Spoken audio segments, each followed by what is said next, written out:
Welcome to the VO School podcast, dedicated to the art, craft, and business of voiceover. Each week builds upon the last to give you a comprehensive understanding of a career in VO. My name's Jamie Muffett. I'm a full-time voice talent and audio engineer, and I'll be joined by some of the industry's top professionals on both sides of the microphone to drill down and dig up the truth.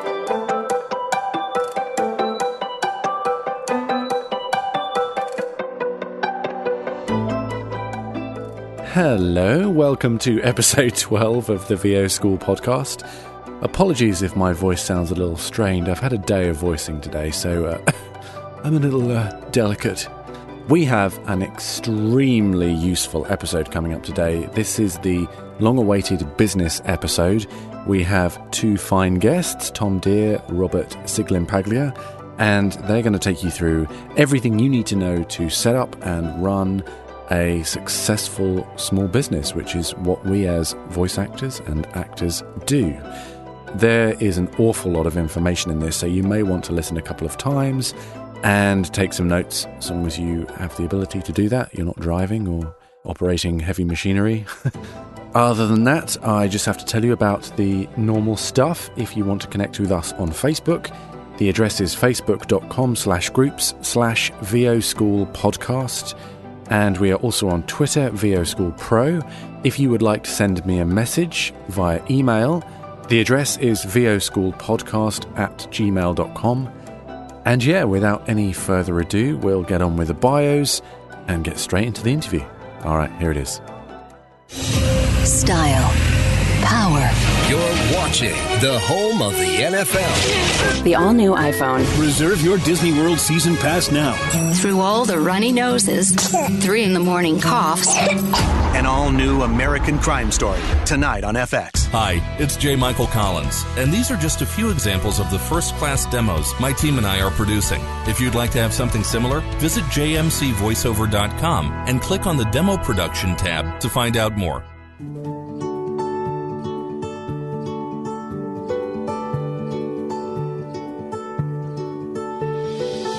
Tom Dheere is a New York-based voice actor with over 20 years of industry experience.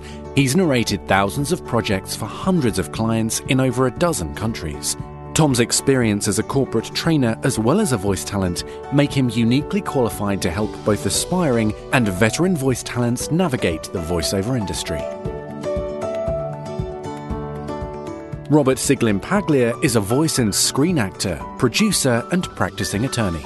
He's appeared on the History Channel, Discovery Channel, A&E, Nat Geo, the Travel Channel, PBS, and others. He has worked on shows such as Rescue Me, Maury Povich, and 30 Rock, and is best known as the dad on the 2012 Chevy Superbowl commercial Happy Grad. He's also lent his voice to countless commercials and industrial films. Robert is also a practicing attorney and was named as a super lawyer by Connecticut and New England magazines. His book, Voiceover Legal, hit the #1 spot on the Amazon bestseller list of 2015 in the entertainment law category. Here's our interview with Tom Dheere and Robert Siglimpaglia.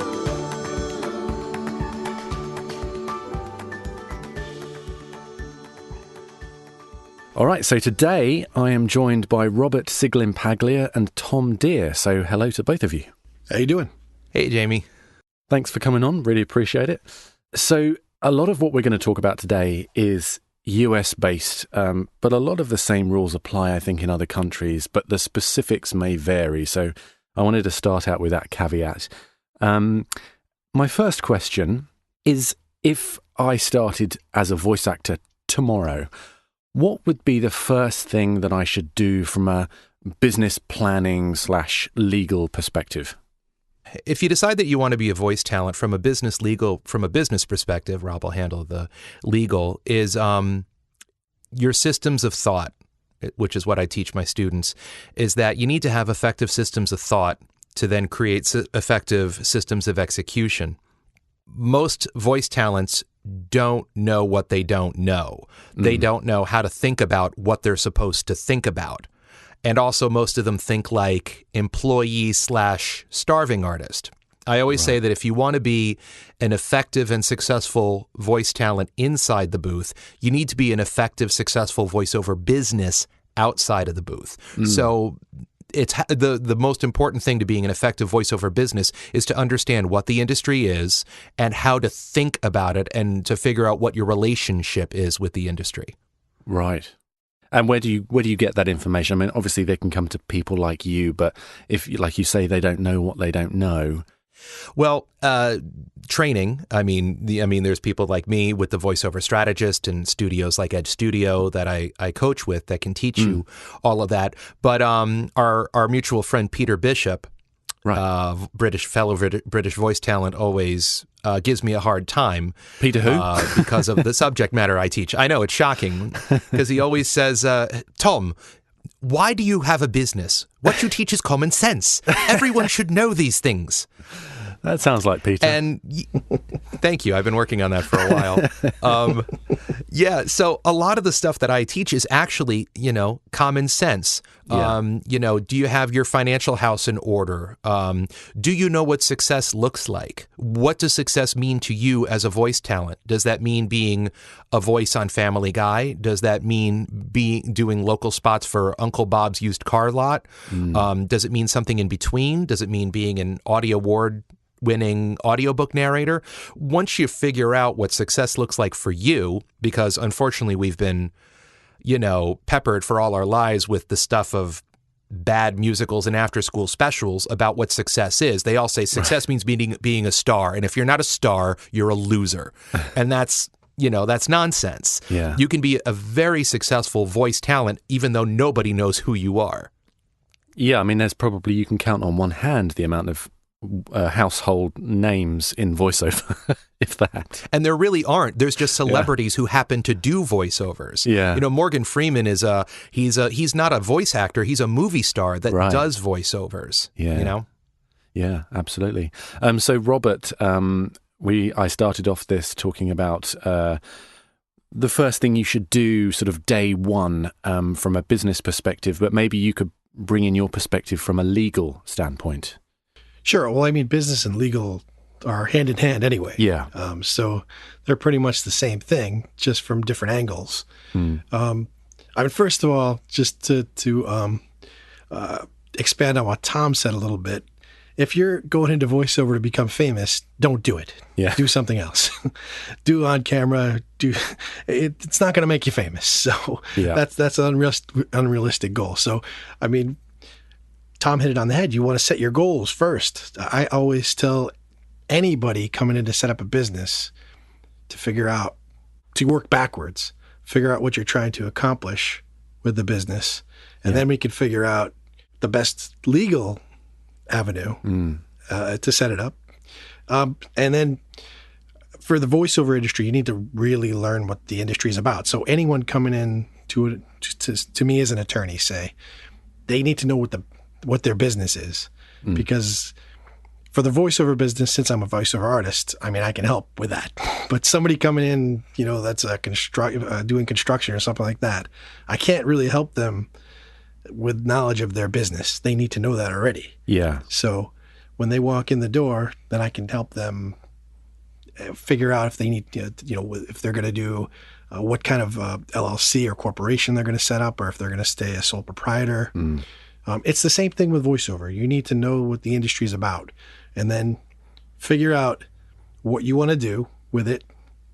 And if you're really seriously doing this as a business versus a hobby, you should treat it like a business. Because, I always say, like, say someone walks in my office as an attorney and they want to set up a pizza parlor.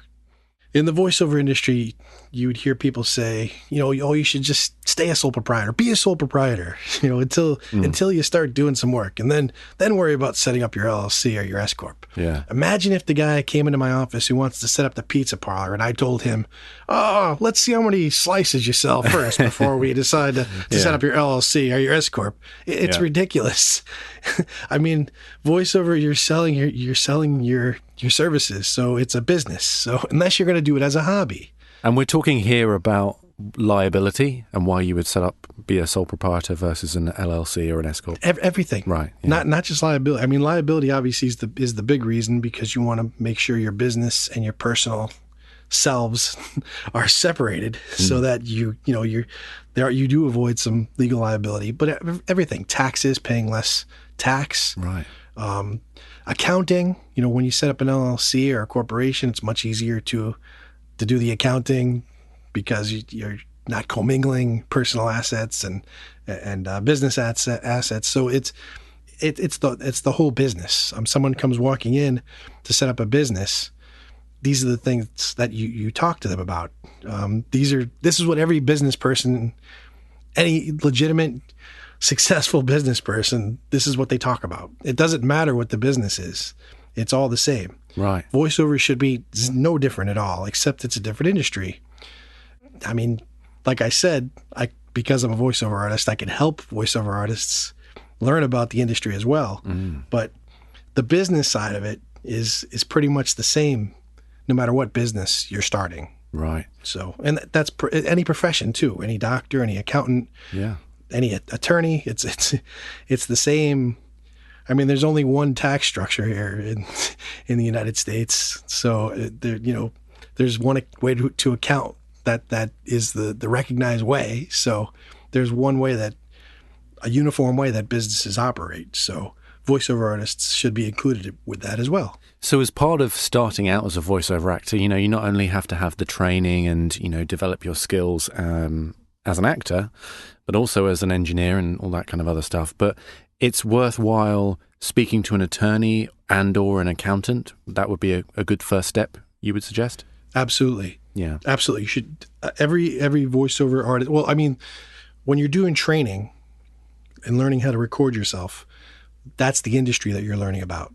That's your inventory. That's what you're selling. Yeah. So that's why if you don't have anything to sell, you don't have a business. So that's why obviously those things, they need to be at the forefront, because that's your bread and butter. Right. But the structure, the business structure, that's the part where you can play with it a little bit and figure out what's the LLC, C Corp, S Corp, whatever. Those are the things you can play with a little bit. But I mean, it's still needed. You still need to file taxes. You still need to protect yourself from liability. So every voiceover artist and actor actually really should have a team. They should have at a minimum, their attorney, their accountant, and their agent. I mean, that should be their core team. That they're in some cases a manager. Right. That should be their core team that they're dealing with on a regular basis. Tom, I'm not ignoring you. I have one more question for Robert before we move on. So, no, that's fine. I'm learning a lot. Good. One quick question: if you start out as a sole proprietor or an LLC or an S Corp, how easy is it to change? It's very simple. Right. I mean, if you don't create any an LLC or a corporation, then you're automatically a sole proprietor. Yeah. So but you still need to plan for that too, because you should really get a tax ID. You should have a separate bank account, because otherwise you're going to get yourself in tax troubles potentially at the end of the year when you're trying to account to pay your taxes, and you don't. It's the law to have a separate set of books for your business so that you can be audited. Yeah. And if you don't have that, you're already getting yourself into trouble. So you need to plan you have to have some planning, even with a sole proprietorship. And that's kind of a default position. Like when you start to operate as an individual and start to collect money for a business, you're a sole proprietor. Right, yeah. So it's very simple to set up an LLC. It's very simple to set up a corporation. It's very simple. The IRS makes it easy to even tax an LLC like a corporation. So It all depends on your income level, when you're going to figure out which is the best corporate structure for you. But I mean, to set up an LLC, those things are done thousands of times a day. Yeah. by businesses of all kind. Like film companies. Because I also produce films now. the studios set up separate LLCs or separate corporations, mostly LLCs, for every single film they produce. Right, I see. It's a separate entity. Yeah. And they, the studio, the main corporation owns all of those separate LLCs for each one. And that's how they account, when they're producing the film and when the revenues come in, that's how they account for it. And then they can just fold it up easily. Right. If something happens or if, there's no more income, whatever. So LLCs are very simple to form. Voiceover artists can have multiple LLCs if they want to, if they're doing different things. They can have one main one, and then like if they're producing, say, because there's voice talent out there that produce audiobooks or e-learning or whatever, they could have a separate LLC for that. To keep their income from voicing separate from their production stuff. I mean, that's fine too. There's many different ways to set it up so that it's advantageous to the particular artist.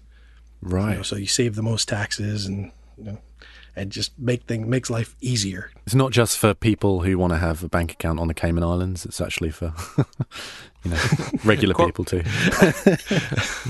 Absolutely. Corporations are designed to protect your assets. So if something goes wrong with the company that you're running, people don't go after your personal assets.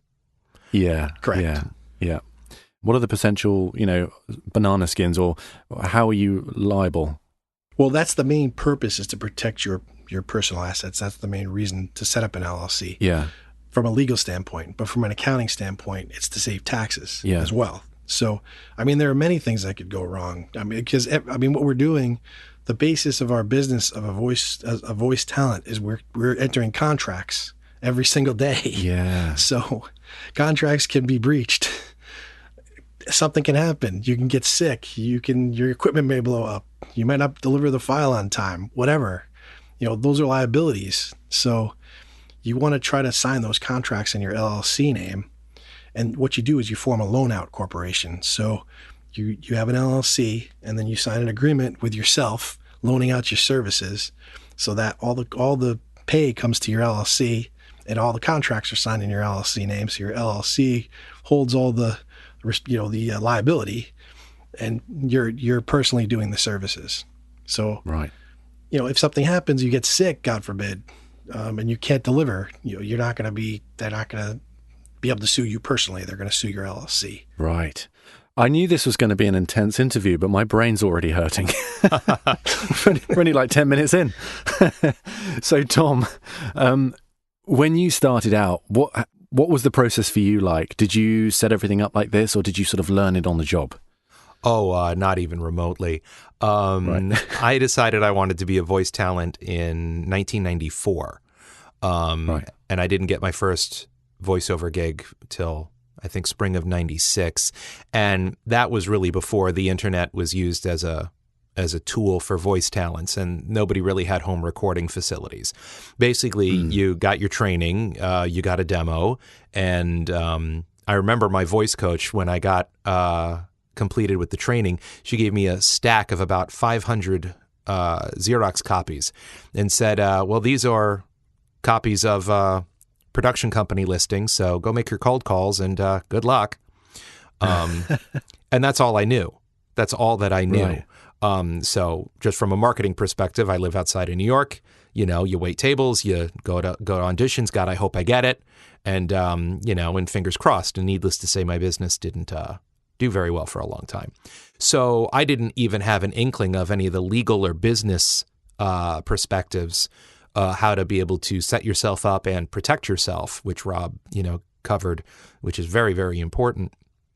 So my understanding of any aspect of being a voiceover business didn't really start until I read Rich Dad, Poor Dad. When he started to talk about pay yourself first and, have financial intelligence versus emotional intelligence. That's when I started to kind of organize myself a little more effectively and efficiently. And I've had a CPA for 20 years who does all my taxes as a voice talent. And, I have a clean audit trail and all of that stuff. But it hasn't been until recently, and say recently, the past 10, 15 years, before any of us really even realized that you needed to do all of these things. Because most of the time when a person goes into the voiceover industry, their immediate instinct is to relieve themselves of the responsibility of their career as quickly as possible. I mean that by saying, well, as soon as I get my demo and my training, I immediately need to join the union, get an agent, and then they do all the work for me. That may have been true at some point in the past. I don't know when exactly, but that's not the reality of it anymore. You are solely responsible for your career. The only person who's going to make your phone ring is you. Right. So as voice talents, we bear exponentially more responsibility for our careers than we used to. There's also exponentially more people trying to get into the voiceover industry. And, as Rob, can attest, the waters have been ferociously muddied for the past few years, and it's making it harder and harder for everybody to be successful as a voice talent. That and other things that are going on. We could talk about the pay-to-play things and online casting sites and Fiverr and things like that. But it's I wouldn't advise anybody to get into the voiceover industry at this point, considering how tough things are. And I'm not saying that because I'm a successful voice talent. I don't want there to be competition against me. I truly believe there is no competition in the voiceover industry. There is plenty of work for everybody who will do what it takes to be an effective professional voice talent. Interesting, I was thinking when you were just talking there, and particularly when you were talking about starting out and you had a coach and things like that. And after doing a number of these interviews now, I've realized, you're not an island. You really have to have a team of people that you work with to fulfill these different, things for you, be that marketing or, the engineering side, but also the legal side as well and the business side. So, Robert, would you be able to define the roles a little bit of attorney, accountant, etc., and how they sort of fit together to be part of your team? Oh, sure. First of all, before I answer that question, I want to talk a little bit about what Tom said about the industry, because the reason we're talking about this today is because the industry has changed so much. Yeah. And it's really, it's non-union mostly now. Where before you had your union that did all these things for you and they protected you. And now most of the jobs are non-union. So that's why a lot of the issues have popped up. I mean, if you were just a union talent and did the big union jobs, you would need to do an S-Corp and things like that, but it would be for different reasons than under the current way that the business is. Now it's non-union, dog eat dog, every man for themselves kind of thing. So it's the wild, wild west, basically. It's a whole new industry that's evolving. So that's the reason we're talking about this anyway, to begin with. So it's kind of a good lead in to explain why you need a lawyer, why you need an accountant, because, your lawyer they're going to help you set up your business. They will be able to review any contracts that come across your desk. And there's contracts that come across your desk every day. They'll be able to draft your contracts for you, for your jobs. If you get an agent, they'll be able to review those contracts to make sure that they're okay. When you get the big gig from one of the big companies, Disney or whatever, your lawyer will be able to review those contracts for you to make sure that, as Disney does, have a one-sided contract. Right. You want to make sure that it's fair for the talent as well. Yeah. And there's, because the business is so non-union these days, there are corporations that are hiring talent directly, and they're using these ridiculous contracts. Ridiculous. Tom, I'm sure you have seen some of these things where they ask for like $1 million of liability insurance and all this crazy stuff. Yeah. So you need a lawyer that goes through these things that, can make these contracts fair, because they're not written for voiceover. They're written for, some contractor that's going to be doing internet stuff or building the building or whatever. Yeah. Right. So about that is that one issue in the voiceover industry is that we are truly a square peg in the round hole that is American commerce. Right. Nobody understands who we are. They don't understand how we work. They don't understand how we get paid. And there are very few mechanisms available to be able to accommodate self-employed, entrepreneurs like us. We have no voice in Washington, for example, there's no lobby that advocates for sole proprietors like us. All the laws are skewed towards big businesses. There are small businesses out there, but with healthcare reform they've been trying to do right now, and tax reform that they're trying to do right now, we as voice talents just get hosed over and over and over again because there is no system to protect people like us, because most people, well, one, they don't know we exist, and two, they don't care about us because we don't have lobbying power in Washington. So what things then do you think we need to be protected from specifically? Oh, Robert, I'll let you cover that one. All right. Well, before I get to that, just finish. I was in the middle of what an attorney does. Oh, my apologies. And what an accountant does. Sure. No, it's okay. So the attorney can also help with collecting too, because I've been doing a lot of collection things, and I've seen a trend these days where, because like Tom says, no one understands what we do, a voiceover artist will do a voiceover that's supposed to be like for the internet for 60 days, and then all of a sudden a year later the stuff's on TV. Yep. So, and you don't have the union to protect you, so that they'll come to the lawyer. I've helped talent collect their true money, what they're supposed to be getting paid in those circumstances. But that's another thing that a lawyer can help with. As far as the CPA, the accountant goes, they will run take care of the bookkeeping and the tax liabilities for your business. So they'll take, if you pay anybody or pay yourself payroll, they'll take care of taxes for you. They'll file those returns. They'll help you save the most money that you can on taxes. They can help you with depreciating your equipment the best way, so that like some people like to, when they buy a piece of gear, they want to write it off right away, but that might not be the smart move, because their income may have been down that year or something, and then the following year they may get a big job, so they might want to depreciate it somehow, so that they get a bigger write-off the following year. So your accountant is invaluable for helping you with those types of things. Yeah, it's an ongoing conversation with your accountant, really, isn't it? Right. Or, if you get a job with residuals, how are you can you structure some of it where you can put it into some kind of tax, I don't want to say a shelter, but something, some avenue where you don't pay as much tax as you would if you just collected the money outright and put it into your bank account. You could put it into some deferred payment plan or something like that. But that's where your accountant can really help save you a lot of money on taxes and help your business run smoothly and make sure your cash flow is there, all of those things. So that's why it's very important to have the attorney and the accountant that you can go to on a regular basis. And how do you find good attorneys and accountants? I know one. Well, other than Robert, yeah. Oh. You want to make sure that they understand the entertainment business. So Tom said he has a CPA. So if his CPA understands what a voiceover artist or an actor, what kind of deductions they normally have, then that's who you want to hire. Right. Same thing with an attorney. You want an entertainment attorney that understands entertainment law, because you just don't want to go to someone that does real estate or something like that. Yeah. Because they're not necessarily going to be able to help you with those contracts that we talked about earlier. I would ask them if they understand what is a loan out corporation, because that's kind of an entertainment term. Right. Those kind of loan out corporations are set up by actors and voiceover artists. So that'd be a good lead-in question to ask an attorney. If they understand what that is, then they probably can represent you.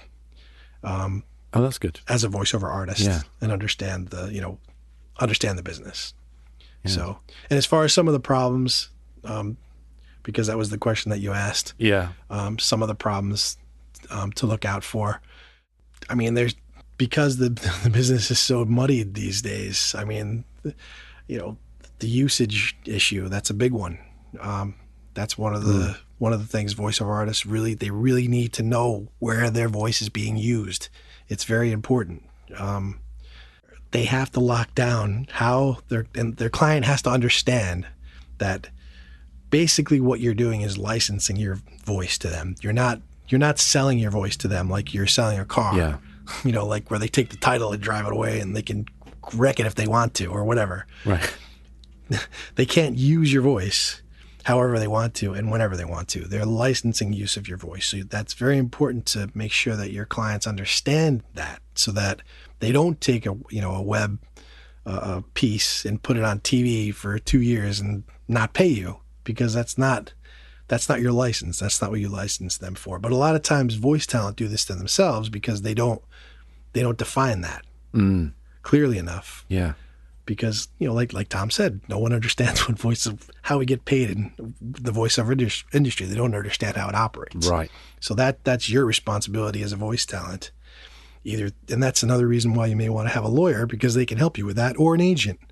Absolutely can help you with that. They can do those negotiations for you to make sure that your voice is going to be licensed properly and not used and abused. So, and you're properly compensated. Yeah. So that's one problem. I mean, there are a lot of different issues that are popping up these days, but that's one of them. Getting paid, that's just a basic one. That's an issue every day. So now, rather than dealing with the more macro issues, I want to sort of dive down and get a bit granular with the sort of day-to-day nuts and bolts and things. So, Tom, things like keeping track of your expenses, what kind of things does a voice talent have to consider sort of day-to-day? Well, what I've developed, and I've had it for a really long time, is I have a very simple, well, it's not as simple now, it's gotten more complicated over the years, a spreadsheet that covers every single penny that goes into or comes out of my business. To be an effective voice talent is to understand cash flow. Cash flow is one of the 5 areas of your business: cash flow, tools, technique, marketing, and health. So it's relatively simple. I track every gig and every expense. I track when it happened, any tolls, mileage, parking, office supplies or equipment, postage, subcontractor fees. For example, if I hire a CPA, that's a subcontractor. Yeah. If I hire a webmaster to build and maintain my website, that's a subcontractor. Any fees associated with anything that I do, if I have a subscription to a pay-to-play site or a voiceover-related magazine like AudioFile or something, any memberships that I'm a part of, the Audio Publishers Association, the union, SAG-AFTRA, obviously. And I track every penny that what the pay rate is for everything, the currency, the form of payment, whether it's a check, direct deposit, PayPal, wire transfer, TransferWise, the invoice number, and then the genre, because I do my analytics from this spreadsheet on what type of work I got. And one of the most important parts, which is the portal, which is what connected me to the end client. Was it a pay-to-play site? Was it an agent or a manager? Was it a referral from a friend? Was it a conference that I attended? That covers every penny of what comes in and goes out. Now, for people who aren't as comfortable with that, there are tons of accounting software out there, like FreshBooks, for example, which covers a lot of that. I personally don't use those because I found myself getting too distracted with data entry, that I was spending more time on putting numbers into software as I was to focusing on my voiceover business, marketing myself and, improving myself as a voice talent. So you found your own system was actually more effective than... It's more effective for me. Some people need something that does a little more work for them. My brain that's just how my brain works.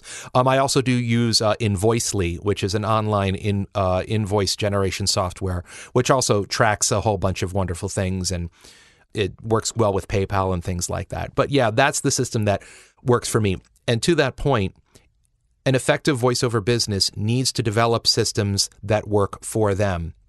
Just like marketing. Some people hate Twitter. If you hate Twitter, don't use it. If you like with Facebook, use it. There's so many tools out there on a marketing and financial and tools level and technique level. There's all different types of coaches that have different styles, and some may work for you and some may not. So to be truly effective in your voiceover business, you need to build your system the way that it works, to complement the way that you think and conduct yourself. Right. So why do you go to such, intricate level of analytics, when it comes to this stuff? I mean, obviously you're going to use the expenses on your tax return, but then keeping track of where you procured all the work and things like that, you use that to generate more work? What I do with that is that's a great question, Jamie. I do something very specific with it. It tracks the results of my marketing efforts. Right. Yeah. So what I do is, since I know exactly what genre all of my voiceover work is and how much money I made in each genre, and I know exactly how I got the gig, I know that if, for example, I put together, let's say I want to do more medical narrations and I spend money on coaching, so I have to get coached in that genre. Then I have a demo produced. That obviously costs money. And then I need to market that medical narration demo, and I do it via cold calls or postcards or a mailing, or maybe I attend a conference of some sort where I can promote myself as a medical narrator.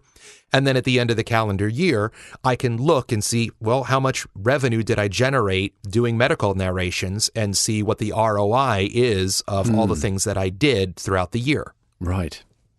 Yeah, very mathematical approach, and it makes perfect sense. Otherwise, you're just kind of firing in all directions. You never quite know what works, what doesn't work. I think that's kind of quite a normal thing for a lot of actors. One thing I tell all my students is that vague goals will get you vague results. Yeah. Specific goals will get you specific results. That's why, like we talked about at the beginning, I said you have to figure out what success looks like. You need to be specific about that. Well, what do you want? I want to be rich. Well, that's nice. Everybody wants to be rich. What exactly does that mean? Yeah. You know what I mean? So, and yeah, throwing everything to the wall and seeing what sticks, in my opinion, is not an effective way. And there are successful voice talents out there that are truly agents of chaos. And some of them do a lot of great work. Yeah. That's just not how my particular brain works. I am an agent of order. Right. So I need structure, because that's how I need to be able to function in probably the most chaotic, unpredictable vocation I could possibly choose. Yes. Yes. Yeah, there's got to be some grounding somewhere when you have a job where you just don't know where your next gig is coming from. I completely understand. Exactly. Yeah. Exactly. Stephen Covey talks about how you want to do whatever you can to withstand change while maintaining a changeless core. Oh, that's great. I love that. So, Robert, I think I probably know the answer to this question already, but is your system a similar one? Do you have a similarly structured way of analyzing your income and expenditure? Yeah, I guess I am as detailed as Tom, but maybe I don't do the spreadsheet. What I do, there's a couple of programs that I use all the time that I love. One is DocuSign. Oh, yeah, You could put all your contracts up in there and get everything signed electronically. So I love that program. Mile IQ, I started using that this year. I love that. It tracks every single mile that you drive, and you can say if it's a personal or business. It keeps track of it for you, because that was always such a pain for me to do, because I drive a lot in all my professions. And since I have 3 businesses, I'm an attorney, I'm a voiceover artist, and I keep my voiceover artist and acting revenue together. So, and then now I'm producing, so I have 3 separate revenue streams. So what I do, I have an account for each, and I use QuickBooks Online. And what it does is I can import my bank account information directly into QuickBooks Online and then create a spreadsheet from that. And I can also create spreadsheets from my bank account. So that's how I kind of cross-reference them to make sure. And I can track everything that way too, to see where all the business is coming from, where all the expenses are going, if I'm spending too much on advertising, who my biggest clients are, because it's good to have a big client, but it's also not good, because if they leave, then you're in trouble. So I always try to keep my percentages of where my income is coming from, kind of spread out. Right. So that's how I track it. It's done. I could do it. Most of the stuff I do right from my phone. So it, like QuickBooks Online is right on my phone. So I could do from my phone, my tablet, my computer. So, even if I'm just up in a plane or something and I want to do my accounting and get it done with, I could just do it, right from there. So it makes it simpler for me, but it's kind of the same thing that Tom does. It's just, I don't know if Tom, if you do it manually, or I use technology to make it easier for myself, because that's how I need to do it. I use technology a lot. The spreadsheet just seems to really work very well for me. And I also use DocuSign for contracts, and I use Invoicely to generate the software. when it comes to contact management or CRM, customer relation management, I only use Gmail. For the same reason that I don't use accounting software. I just found myself spending so much time in what our fellow voice talent Pam Tierney calls administrivia. Yeah. Which is getting caught up in all these busy work tasks that make you feel like you're doing something important, but you're really just wasting your time. I also feel the same way about auditioning too much. Voice talents who audition too much are actually wasting their time and damaging their business.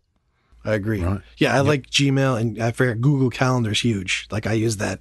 That's like the heart of my system. So yes, I use Google Calendar every day, and I use a paper planner as well. I've learned that redundancy when it comes to scheduling and managing invoices is critical, because even with all those systems in place, stuff still falls through the cracks. You got to be really, really careful. Yeah. Right. So, Tommy, you mentioned very briefly CRM there, and it's something, if you've been in business for a while, you'll see crop up.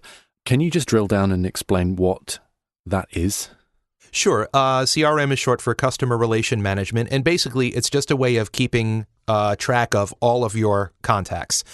For voice talents, it's basically, I guess, 3 groups. It's potential clients, existing clients, and then I guess we'll call them vendors, other products and services that you need to maintain your voiceover business, your lawyer, your CPA, your webmaster, all of their information, so you can get in touch with them very quickly. There are a lot of great different types of CRM out there. Our good friend Brad Newman is perfecting one right now called Upper Level CRM, and it's gotten rave reviews. So I know that a lot of us voice talents will be using that in the near future. I'm actually up for giving it a try. Yeah. And I asked him specifically, does it work with Google? And he said yes. So if it can synchronize with my Gmail account where all of my contacts are, then yeah, I'm definitely going to give it a try. Yeah. And do you use CRM, Robert? I do. I do the same thing that Tom does. I use Gmail. It's in my Gmail. It's in my phone. Right. And then Evernote. Evernote, I love that program too. Yes. Because you can take a picture. You could just take a picture of someone's card, and all the information loads up. So I love Evernote for that. Yeah. For that reason. Right. So now I want to talk a little bit about the least sexy thing possibly I could be talking about, which is pension and health insurance. Now, when you're self-employed, this stuff is a real pain in the ass, to put it mildly. So, Robert, what would you suggest for setting up things like that when you're a non-union actor, or if you're union but you don't make the grade for getting on the pension and health? Yeah, I mean, obviously, if you're in the union, you want to make enough so that you could get into that great pension and health system that they have. But if you're non-union, this is where your CPA comes in, because this is where they can set up when I was talking about the tax shelters earlier, that's what I was talking about. They can set up deferred programs where you can buy your health insurance through your company, and you get to write all that off 100%. Yeah. You set up a retirement account, and which retirement account you set up like that, that's where you can play. There's all different kinds. There's 401ks, there's SEPs, there's 10 or 12 probably out there, different ones. And it's going to depend on how much you want to put into it and how much you earn. So that's where it's key to get your CPA involved and sit down and figure out which is the best retirement plan for you to set up as a self-employed individual. And health insurance, is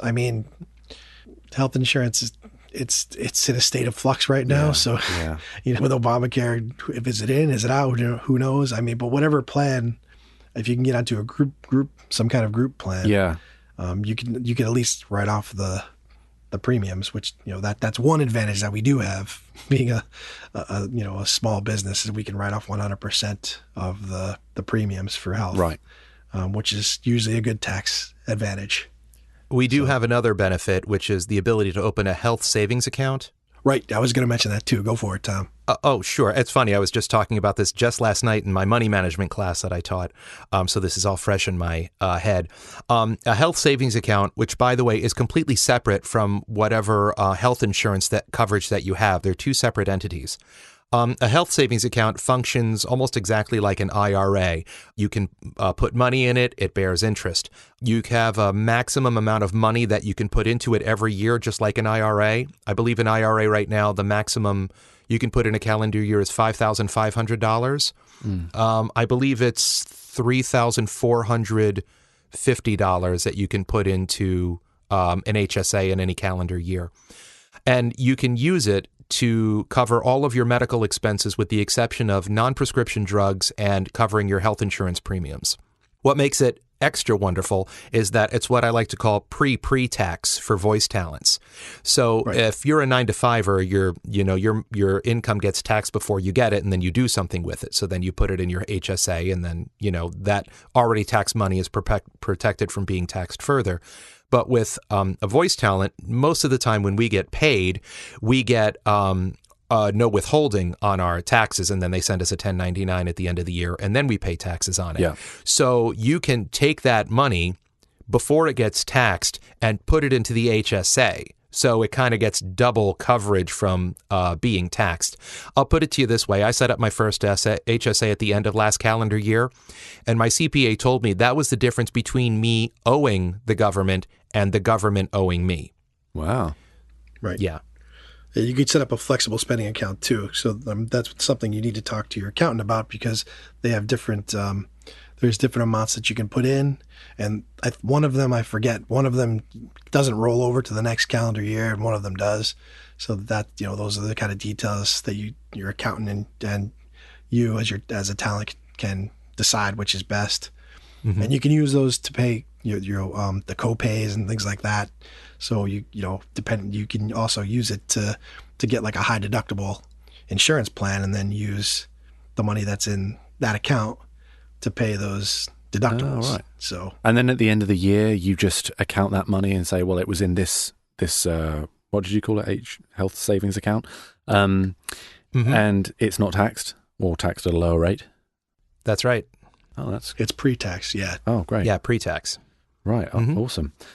So I'd like to move on now and talk a little bit about how to operate as a voice actor, or just an actor in general, where your gigs are so inconsistent, particularly when you start. You may have a good month, you might book a few gigs and they're well paid, and then you might go weeks without work. So what are some good tactics for dealing with that financially?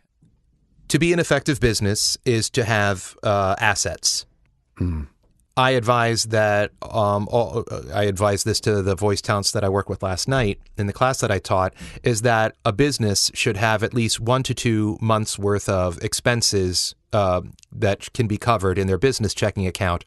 And personally, you should have 6 months of expenses to cover your personal expenses, in case, because we do have, ups and downs. Unfortunately, the vast majority of voice talents that try to get into this business don't have any money. Right. And what's worse than that, they're impatient. They're dying to get out of their 9-to-5 job. They're dying to quit wherever they are. Maybe they just retired. Maybe they got fired or laid off. And, it's like nobody's qualified to be president of the United States. Nobody's ready to be a voice talent. Right.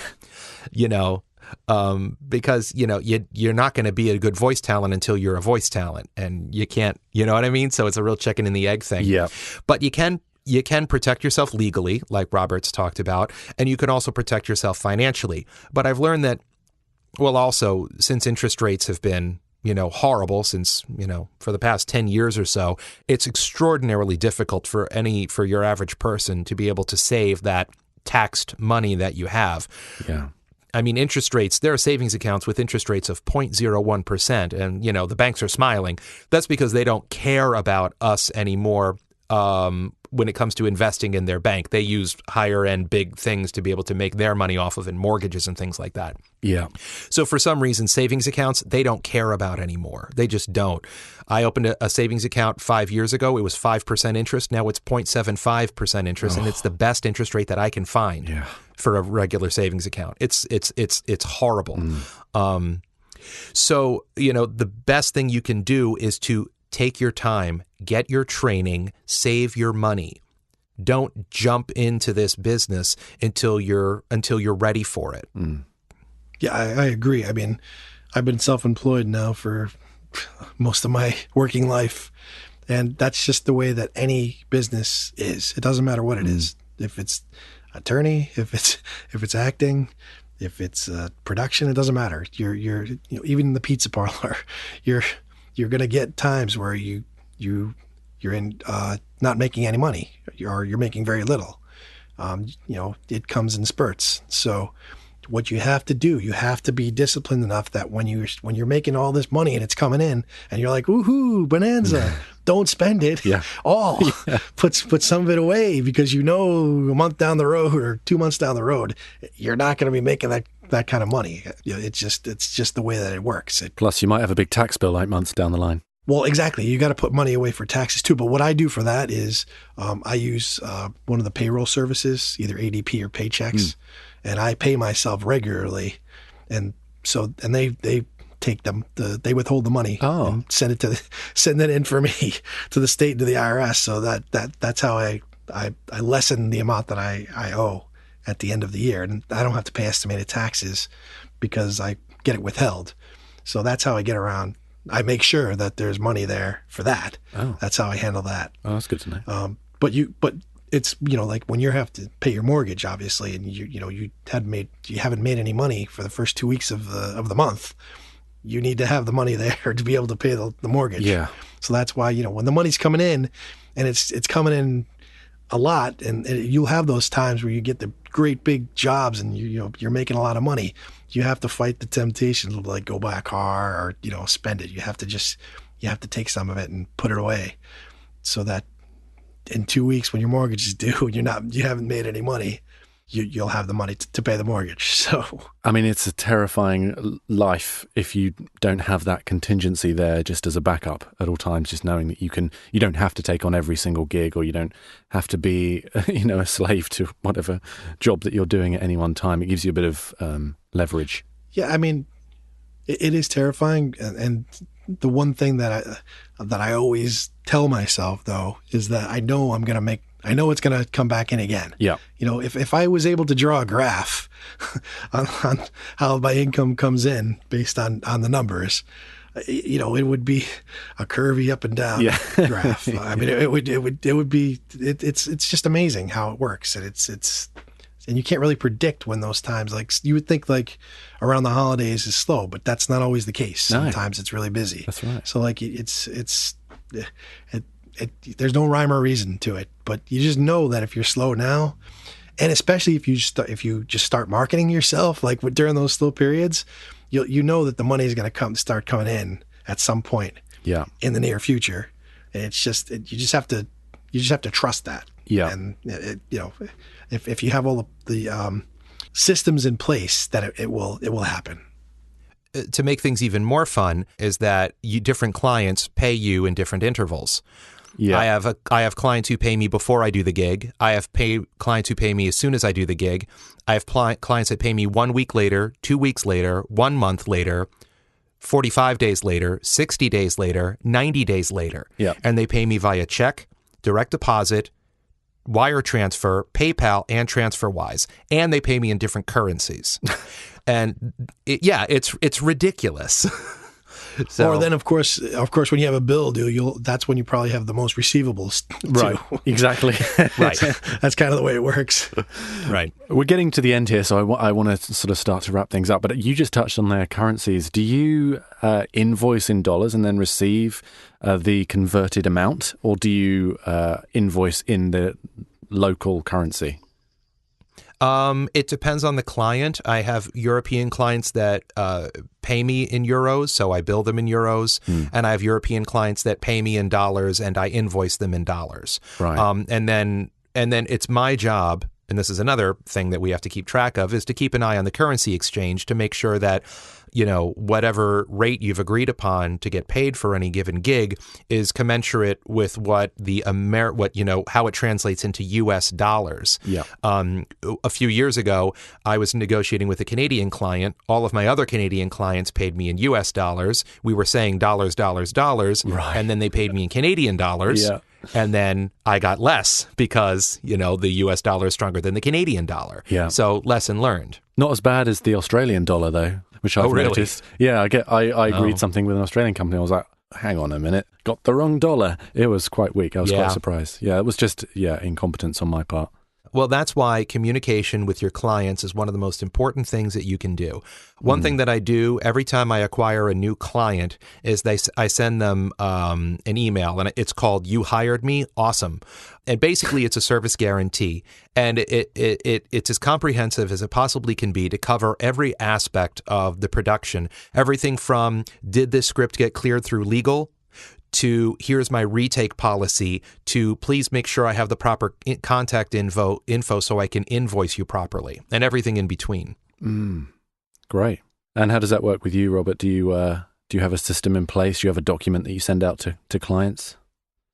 I have a contract, right, and that's where I have it on DocuSign, so that they just have to hit the little box and it's signed, and that's it. So, for legal work, you're supposed to get a retainer agreement in every case, unless it's work that unless you have a client that you're doing repeat work for, then you don't need to do it for every job. Right. So I try to do the same thing with VoiceOver when I'm doing that, and I do mostly U.S. dollars. I've done a few where euros, but not. It's mostly U.S. dollars for me, so I don't have that issue that much. Okay, cool. So I have one more question for Robert, which I want to save for the very end here. So before we get to that, do you guys have any final thoughts on advice for people just starting out and running a small self-employed business? Don't. Now, that's not fair, because if I took that advice, I wouldn't be doing what I'm doing today, and I'm as happy as I could possibly be. Yeah. My advice is to do your research, get proper training, and make sure that you have every aspect of your voiceover business in place as much as you can. Understand your cash flow, have effective tools, make sure you develop your technique, have a marketing plan, make sure you know how to brand yourself, and make sure that you know how to set and achieve goals. Right. Yeah, I mean, my advice is to talk to as many independent business people as you can, so you can figure out what you're getting into and figure out if it's right for you. I mean, I am a big advocate of people not working for corporations, because I think that there's no security there. Right. People work for corporations and they say, "Oh, I'm secure," but I mean, my wife has worked for three corporations all her life, 3 of them, and each one of them have laid her off. Right. So I am a big advocate of starting your own business, because even though the money may not come in weekly in a nice paycheck, it's more security for you if you do it properly and you're hustling. So, but there's a specific mindset to be running a successful business. And Tom talked about a lot of it.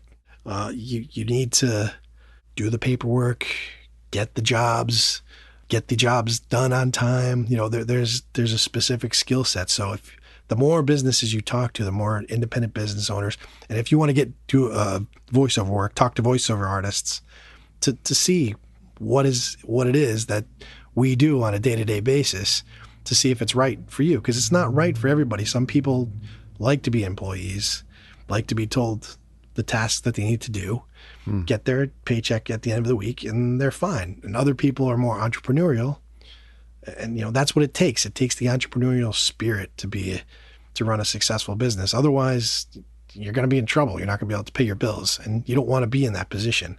Right. So if it's right for you, it's very secure. It's more secure than working for a corporation. So that's my advice. Talk to as many business owners as you can. I love it. That's fantastic. Thank you to you both. I want to finish up really quick. Robert, you were on a Superbowl advert. That's the coolest thing. Yes. Can you tell us about how you got it and what that was like and what the after effects were? Sure. I mean, it's it's kind of like a typical story that you'd hear in the entertainment business, where I had done a play, an off-Broadway play, and the actress that I did the play with called me up one day and asked me if I wanted to play a dad in this commercial. Yeah. And the commercial, it was a spec thing that was going to be if the winner would be played at the London Film Festival, and it was for Chevy. Yeah. So I was like, sure, I'll be glad to do it. And after I read the script, I said, this is great. So I definitely gave the thumbs up. And then we shot the commercial, and Chevy loved it so much that they put it in their contest for the Super Bowl. They took it out of the London Film Festival, put it in their Super Bowl contest, and it won. It got voted the most popular by the fans, and then it ended up playing on the Super Bowl. That's amazing. And so that turned into a SAG gig. Oh, so man. I got paid, SAG wages for that. And the after effects are still happening. It opened that commercial opened so many doors for me. Really? Because it gives me a little credibility. So, because I've done something, quote unquote. So it opens doors. So since my career's taken a big turn since that time, and it was all because I had done a play with another actress who, we liked each other's work, and she recommended me, and that's how it worked out. That's amazing. I love it. So, thank you, Tom and Robert. I really appreciate you spending the time today talking to me about all this stuff. And you really didn't make it seem too intimidating, even though it was slightly brain hemorrhaging inducing. I should have tried harder then. I'm sorry. Yeah. There is a lot to think about. So. Yeah. So thanks both of you. Thank you. No, thanks.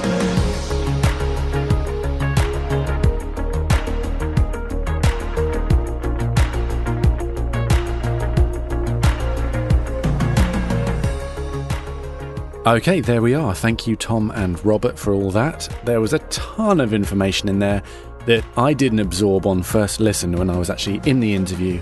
Listening back, I got so much more from it. If you're anything like me, a certain amount of paranoia will have cropped up throughout that interview, realizing how much you do or don't do that's correct. I think it's a good motivation to institute some changes, and it's never too late to do the right thing. So listen to what both Tom and Robert were saying there, and maybe start the new year with a whole new system and a way of conducting your business. So if you have any questions on that or any other subject relating to voiceover, feel free to post them on the Facebook group. Again, that address is facebook.com/groups/VO School Podcast.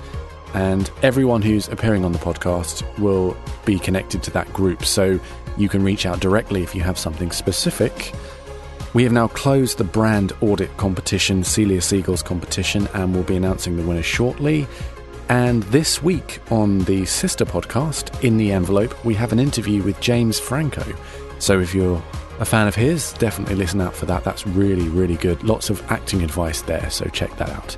Okay, that's it for me. I'll see you next time. Thanks for listening.